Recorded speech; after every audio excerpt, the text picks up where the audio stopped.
नमस्कार, मध्य प्रदेश की बात में आप सभी का स्वागत है। मैं हूं आपके साथ विजय कुमार पंड्या। कोरोना की दूसरी लहर ने पूरे देश में हाहाकार मचा रखा है। एक तरफ जीवन रक्षक दवाइयों की कमी और उसके ऊपर कालाबाजारी, कहीं ऑक्सीजन की कमी तो कहीं मौत के बाद हंगामा।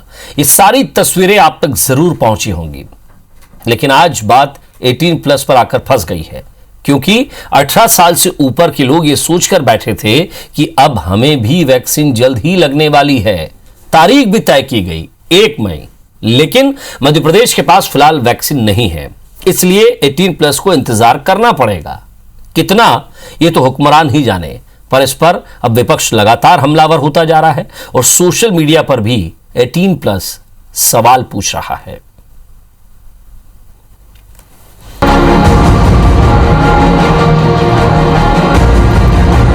अठारह प्लस को जो वैक्सीन 1 मई से शुरुआत की जाना थी, वैक्सीन की आवश्यकता थी, वो अनुपलब्धता होने के कारण 1 तारीख से हम लोग शुरू नहीं कर पाए हैं। जैसे ही पर्याप्त हमको वैक्सीन मिल जाएगी उसको हम लोग वैक्सीन लगाएंगे। ये है मध्य प्रदेश सरकार के स्वास्थ्य मंत्री प्रभुराम चौधरी। इनका बयान बता रहा है कि राज्य में सरकार के वैक्सीन को लेकर क्या तैयारी है और सरकार वैक्सीन कार्यक्रम को लेकर कितनी गंभीर है। एक तरफ जहां देश भर में 18 साल से ऊपर वैक्सीन लगनी शुरू हो गई है, वहीं मध्य प्रदेश में अभी इस वर्ग को इंतजार करना पड़ेगा और ये इंतजार कितना लंबा होगा, इसका जवाब खुद प्रदेश के स्वास्थ्य मंत्री के पास नहीं है। ऐसे में कांग्रेस ने इसे सरकार की नाकामी बताते हुए आड़े हाथों लिया। पूर्व मुख्यमंत्री कमलनाथ ने ट्वीट किया, 18 वर्ष से अधिक उम्र वाले लोगों को कोरोना वैक्सीन लगाने के तीसरे चरण की घोषणा बनी जनता के साथ बड़ा धोखा और चुनावी जुमला। 19 अप्रैल को मोदी सरकार द्वारा की गई घोषणा, 28 अप्रैल से पंजीयन शुरू करने की बात, 29 अप्रैल को पश्चिम बंगाल, यूपी में मतदान का अंतिम चरण था। अंतिम चरण का चुनाव समाप्त होते ही वैक्सीन के तीसरे चरण की घोषणा की असलियत सामने आई। देश भर में वैक्सीन का भारी टोटा, 2.5 करोड़ से अधिक लोगों ने रजिस्ट्रेशन कराए, लेकिन वैक्सीन के ही पते नहीं, कब आएगी, कब लगेगी, कुछ पता नहीं। कांग्रेस का आरोप है कि सरकार ने मुफ्त वैक्सीन का सपना दिखाकर लोगों से रजिस्ट्रेशन तो कराए, पर वैक्सीन न होने को लेकर सरकार की वादा खिलाफी सामने आई है। कांग्रेस इसे सियासी मुद्दा बनाते हुए इसे जनता के साथ खिलवाड़ बता रही है। हालांकि सरकार का कहना है कि उसने अपनी ओर से वैक्सीन के 45 लाख डोज का ऑर्डर दिया है और जल्द ही वैक्सीन मध्य प्रदेश में उपलब्ध होगी। केवल मखौल उड़ाना, केवल मजाक उड़ाना, समाज में भय अफवाह फैलाना, समाज को कंफ्यूज करना, लॉकडाउन हो तो उसको विरोध करना और यदि कर्फ्यू हो तो उसका विरोध करना, वैक्सीन बन जाए तो उसका मखौल उड़ाना और वैक्सीनेशन प्रोग्राम में आड़े होकर टंगड़ी अड़ाकर लोगों को गुमराह करना, कांग्रेस के नेताओं का केवल एक ही काम है। प्रधानमंत्री ने कहा था कि 1 मई से 18 साल से ज्यादा उम्र वाले युवाओं को वैक्सीन लगेगी। ये चुनावी घोषणा थी, क्योंकि 29 तारीख को भी बंगाल में वोट डल रहे थे और बाकी जगह वोट डल रहे थे, और आज मध्य प्रदेश, राजस्थान में लग रहा है वैक्सीन 18 साल से ऊपर सबको, लेकिन मध्य प्रदेश और भोपाल में यह हाल है कि 60 साल वालों को भी नहीं लग रहा है। केवल झूठी घोषणाएं। जाहिर है शिवराज सरकार ने 1 मई से 18 साल के ऊपर सभी को मुफ्त वैक्सीन लगाने का ऐलान किया, लेकिन वैक्सीन की उपलब्धता को लेकर सरकार अपने ही ऐलान में फंस गई है और विपक्ष के निशाने पर है। दरअसल केंद्र की बीजेपी सरकार ने पश्चिम बंगाल के चुनाव में इसे बड़ा सियासी मुद्दा बनाते हुए वहां निःशुल्क वैक्सीन का ऐलान किया। लिहाजा बंगाल में पीएम के इस ऐलान के बहाने कांग्रेस मध्य प्रदेश में सरकार को घेरने में जुट गई है। नीलम गुरवे के साथ सुधीर दंडोतिया, IBC 24, भोपाल। तो आज वो तारीख थी 1 मई, जिसे लेकर ये कहा जा रहा था कि 18+ को भी वैक्सीन दी जाएगी, लेकिन फिलहाल वैक्सीन का पता नहीं है। स्वास्थ्य मंत्री कह रहे हैं कि बात हो रही है, वैक्सीन कंपनी को कह दिया गया है। आपने सुना भी होगा, आधार पूनावाला, एक वैक्सीन कंपनी के मालिक, वो भारत छोड़कर लंदन चले गए हैं क्योंकि उन्हें धमकी मिल रही थी। अभी फिलहाल मध्य प्रदेश में वैक्सीन की किल्लत है, तभी 18+ को वैक्सीन नहीं लगाई जा रही है। एक तरफ वैक्सीन की किल्लत, दूसरी तरफ जीवन रक्षक दवाइयों की किल्लत, तीसरी तरफ कालाबाजारी। सवाल यह है कि मध्य प्रदेश एक मॉडल स्टेट तो बनेगा कोरोना के खिलाफ, गृह मंत्री जी ये जरूर कह रहे हैं, लेकिन क्या इन चीजों से निपट पाएगा? इनसे कैसे निपटा जाएगा, इसके लिए प्रशासन की क्या तैयारियां हैं? हाईकोर्ट की जिस तरह से टिप्पणी है उसे लेकर भी सरकार को जवाब देना पड़ेगा। सवाल यह है कि आखिर इतनी सारी अव्यवस्थाओं के बावजूद भी सिस्टम वेंटिलेटर पर है और उसे भी ऑक्सीजन की जरूरत है। हम तमाम तरह के सवाल पूछेंगे। दुर्गेश केसवानी जी और देवाशीष जी हमारे साथ जुड़ेंगे, हम उनसे बातचीत करेंगे, लेकिन ग्राफिक्स के जरिए आज हम आपको वो तमाम सवाल बता रहे हैं। दूसरी तरफ विपक्ष को भी मौका मिल गया है राजनीति करने का। उन्होंने आज मौन रखा, अपना गुस्सा जाहिर किया। उन्होंने कहा कि प्रधानमंत्री जी ने जो वादा किया था वो वादा क्यों ठुकराया, आखिर उस वादे पर वो अमल क्यों नहीं कर पाए, क्यों मध्य प्रदेश को उसका हक नहीं मिला, क्यों मध्य प्रदेश में 18+ को आज जिस तारीख से वैक्सीन लगना थी उन्हें क्यों नहीं लगी, वैक्सीनेशन के मामले में क्यों पिछड़ रहे हैं, रेमडेसिविर की कालाबाजारी क्यों हो रही है, लोगों तक ऑक्सीजन क्यों नहीं पहुंच रहा है। कई सवाल हैं, लेकिन आज हम बात करेंगे उन 18+ की जिन्हें इंतजार था रजिस्ट्रेशन करने के बाद कि अब उनकी बारी आएगी, लेकिन फिर उनके हाथ खाली हैं, वो फिर सरकार की तरफ देख रहे हैं। दुर्गेश केसवानी जी, देवाशीष जरारिया जी दोनों हमारे साथ जुड़ रहे हैं। दोनों आपका दोनों का स्वागत है। हम चलेंगे दुर्गेश जी के पास। दुर्गेश जी, सवाल यही है, चलिए शायद उन तक संपर्क नहीं है, उनसे भी जुड़ने की कोशिश कर रहे हैं। देवाशीष जरारिया जी जरूर जुड़ गए हमारे साथ। देवाशीष जी, स्वागत है आपका। आज आपकी सरकार के जो आपकी पूर्व सरकार थी उसके पूर्व मंत्री पीसी शर्मा साहब, जिन्होंने मौन व्रत रखा, 2 घंटे का प्रदर्शन किया और ये कहा कि आखिर क्यों नहीं मिल रही है वैक्सीन, क्यों 18+ को ये धोखा दिया गया, क्यों वादा किया गया? जी देखिए, पहली बात तो ये कि ये पूरी तरीके से केंद्र सरकार का फेलियर है। दिक्कत ये है कि हम लोग बातें बड़ी बड़ी करते हैं, केंद्र सरकार में बातें बड़ी बड़ी होती है, लेकिन जब डिलीवरी की बात आती है तो कोई भी प्लानिंग नहीं दिखती है। 8 से ज्यादा राज्यों ने अपने हाथ खड़े कर दिए हैं 1 तारीख से वैक्सीनेशन लगाने में। जो 18+ की वैक्सीनेशन ड्राइव है उस पर हाथ खड़े कर दिए 8 राज्यों। इसके साथ साथ उत्तर प्रदेश में भी मात्र 7 डिस्ट्रिक्ट पे ट्रायल बेसिस पर ही वैक्सीनेशन का कार्यक्रम चल रहा है। इसके पीछे प्रमुख कारण है, एक तो ये कि केंद्र सरकार ने घोषणा तो कर दी, लेकिन प्राइवेट सेक्टर से ये बात नहीं करी कि वो प्रोक्योरमेंट हो पाएगा कि नहीं हो पाएगा। दूसरी बात, एक ऑल इंडिया वैक्सीनेशन प्लान की बहुत बड़ी कमी है। दिक्कत ये हो रही है कि राज्यों को अपने स्तर पर छोड़ दिया गया है और केंद्र अपने स्तर पे। अगर केंद्र अपने आप में सारी अगर वैक्सीन प्रोक्योर करके राज्यों में बांट देता तो शायद मुझे लगता था कि 1 तारीख से वैक्सीनेशन का काम शुरू हो सकता था। लेकिन अब जिस तरीके से अफरा तफरी का माहौल है, केंद्र सरकार और राज्य सरकारें पूरी तरीके से 1 तारीख को वैक्सीनेशन का जो कैंपेन चलने वाला था 18+ से, उसमें पूरी तरीके से फेल हो चुकी है। देवाशीष जी, लेकिन ये तो तय केंद्र सरकार को करना है। केंद्र में बीजेपी की सरकार है, मध्य प्रदेश में बीजेपी की सरकार है, तो उसका कोटा उसे क्यों नहीं मिला? देखिए, नरेंद्र मोदी कहते हैं कि हम एक राष्ट्र और एक चुनाव की बात करते हैं, और जब एक राष्ट्र एक चुनाव की बात करी उन्होंने, लेकिन एक राष्ट्र एक वैक्सीन की बात नहीं कर पाए। दिक्कत यह है कि सेंटर को मिल रही है 150 रुपए वैक्सीन, और अभी कोवैक्सीन कोविशील्ड की भी 400 रुपए स्टेट के लिए बोल दिया है ना। तो पूरी तरीके से मिसमैनेजमेंट है केंद्र सरकार में और राज्य सरकार में। कम्युनिकेशन का बहुत ज्यादा अभाव है, एक ब्रिजिंग नहीं है नेटवर्किंग में। इस वजह से केंद्र सरकार राज्य सरकारों को वैक्सीनेशन प्रोवाइड नहीं कर पा रही। और इसका सीधा सीधा उदाहरण हमें जो सुप्रीम कोर्ट ने जो अपना रूलिंग दिया, जो उन्होंने स्टेटमेंट जारी की है, उसमें साफ साफ देखने को मिलता है। जी, दुर्गेश केसवानी जी भी हमारे साथ जुड़े हुए हैं। दुर्गेश जी, 77,000 लोगों ने रजिस्ट्रेशन करवाया 18+ लोगों ने। अब सवाल ये है कि कोवैक्सीन का आपके पास कोविशील्ड का 45 लाख डोज का ऑर्डर किया है और कोवैक्सीन को लेकर 10 लाख डोज हैं, कब तक आ जाएंगे? इस बारे में कोई बातचीत हुई? मुख्यमंत्री जी को कोई कंपनी की तरफ से कोई बातचीत हुई उनकी, या केंद्र सरकार की तरफ से कोई आश्वासन मिला है कि 2-3 दिन, 3 दिन, 4 दिन, सप्ताह भर, महीने भर बाद?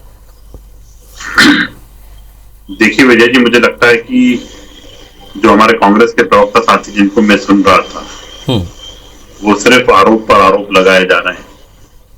जब आपदा होती है, विपदा होती है और कोरोना बीमारी नहीं महामारी है, उस महामारी में तो कम से कम इनको जनता के हित के लिए, जनता के दुख में, जनता की तकलीफ में खड़ा होना चाहिए। पर सिर्फ और सिर्फ आरोप लगाने पर से इतनी स्थिति नहीं हो जाती है जो हमारे कांग्रेस के साथी कर रहे हैं। वैक्सीनेशन निश्चित रूप से एक बहुत बड़ा देश है। उस बड़े देश में मध्य प्रदेश में लगभग 8 करोड़ लोग हैं और उन 8 करोड़ लोगों में से 80 लाख लोगों को वैक्सीन लग चुकी है और साथ ही साथ आप देखेंगे जो 45 से ऊपर में 70 लाख करीब पहला डोज लग चुका है, 10 लाख का दूसरा डोज लग चुका है और जो अभी माननीय मुख्यमंत्री और माननीय प्रधानमंत्री की मंशा के अनुसार हमें जो 1 मई को आना था, पर कुछ जो ऑर्डर किए गए 45 लाख डोज के उनको आने में और जिस तरह से रजिस्ट्रेशन हो रहा है, देखिए विजय जी, अभी इस समय पे कोरोना पेंडेमिक चल रहा है, कोरोना काल चल रहा है, उसमें बहुत सी चीजों को बचाते हुए कहीं अनावश्यक रूप से भीड़ नहीं लगे, कहीं अनावश्यक रूप से लोग इकट्ठे नहीं हों, इन सबको सरकार को सोचना है और एक व्यवस्थित रूप से कैसे उसको किया जाए, इसलिए उस चीज में कहीं पे वो हो रही। बाकी मुझे लगता है कि जो हम लोग सब चाहते हैं कि वैक्सीनेशन मैक्सिमम उस पे हो, पर ये लोग कभी तो पहले तो वैक्सीनेशन पे भ्रम फैलाते हैं कि वैक्सीन नहीं लगानी है और ये नहीं करनी है। इनके जो राष्ट्रीय नेता हैं वो भ्रम फैलाते हैं।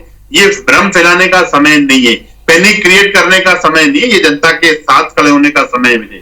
फिर देखिए, सरकार तो अनेकों एक मोर्चे पे काम नहीं कर रही सिर्फ वैक्सीनेशन के, वो रेमडेसिविर इंजेक्शन के लिए भी काम कर रही है, वो व्यवस्था है जो बेड्स की है उसके लिए भी काम कर रही है, वो कैसे ऑक्सीजन की आपूर्ति, उन सब पे काम कर रही है और हर एक मोर्चे पर सरकार काम कर रही है। सिर्फ आरोप लगाने, मुंह की जमा खर्ची से उन चीजों से कोई वो लाभ नहीं होना है, पैनिक क्रिएट करने से कोई लाभ नहीं होना है।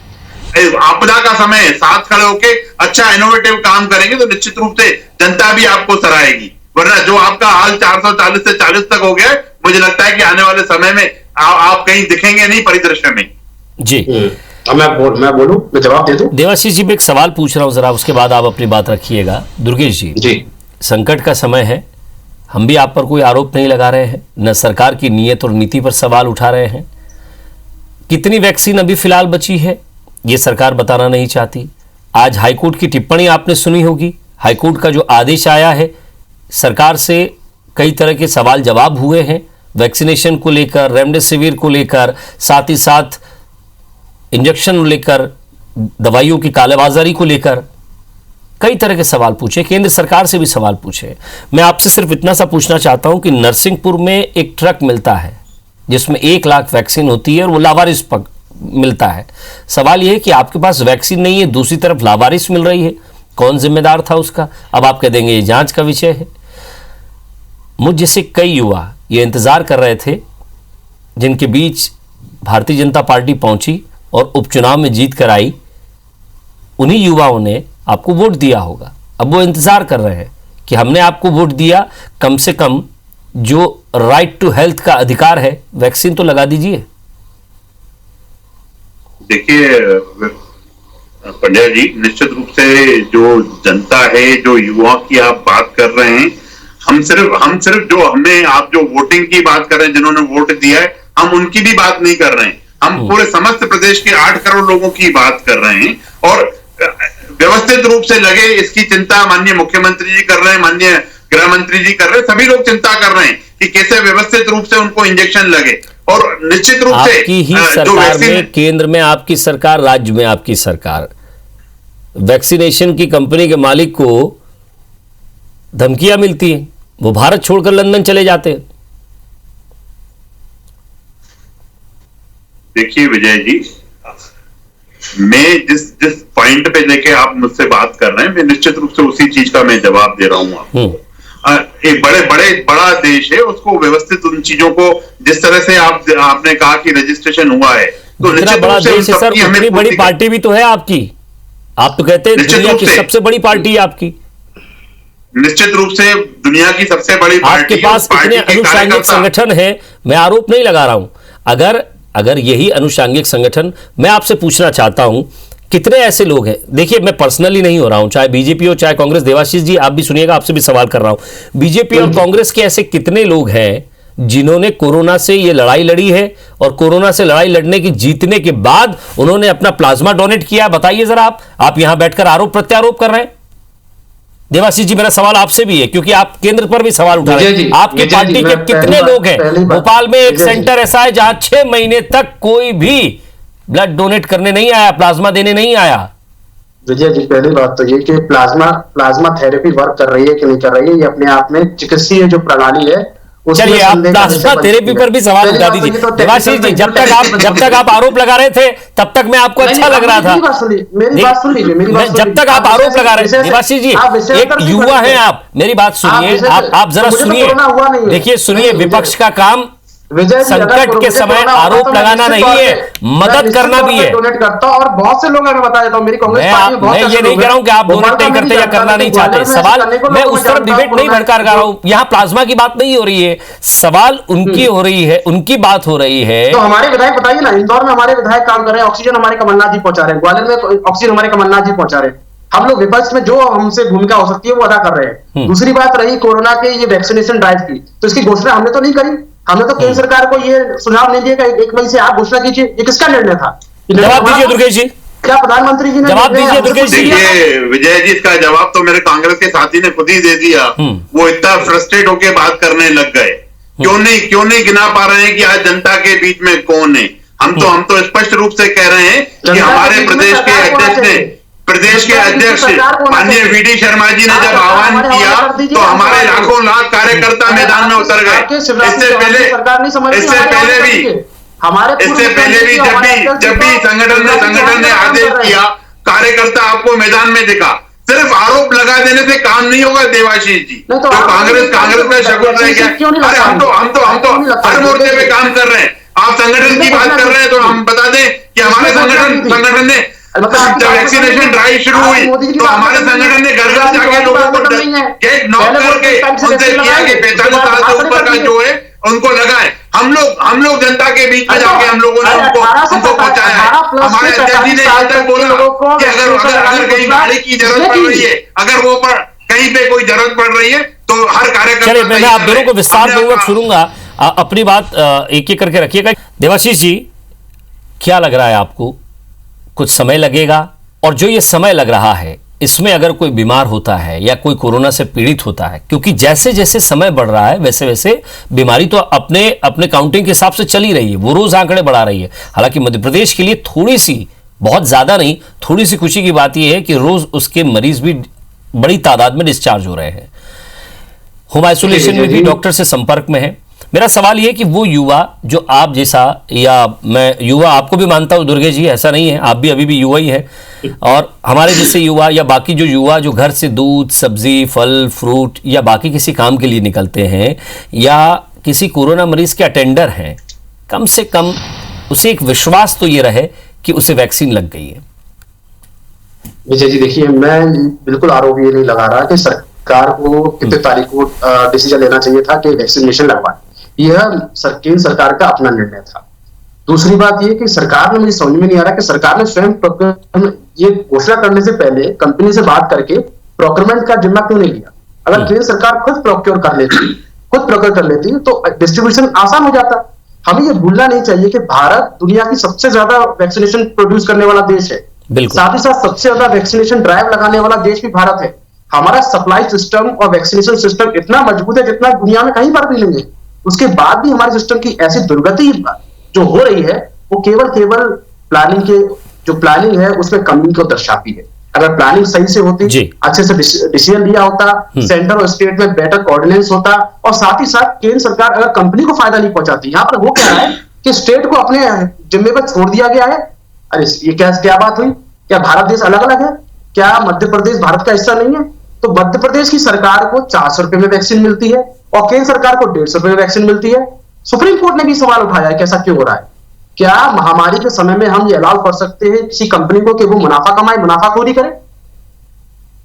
अब बताइए दुर्गेश जी, बहुत 2-3 महत्वपूर्ण सवाल पूछे हैं कि आपके पास व्यवस्था नहीं थी तो आपने तारीख क्यों घोषित की।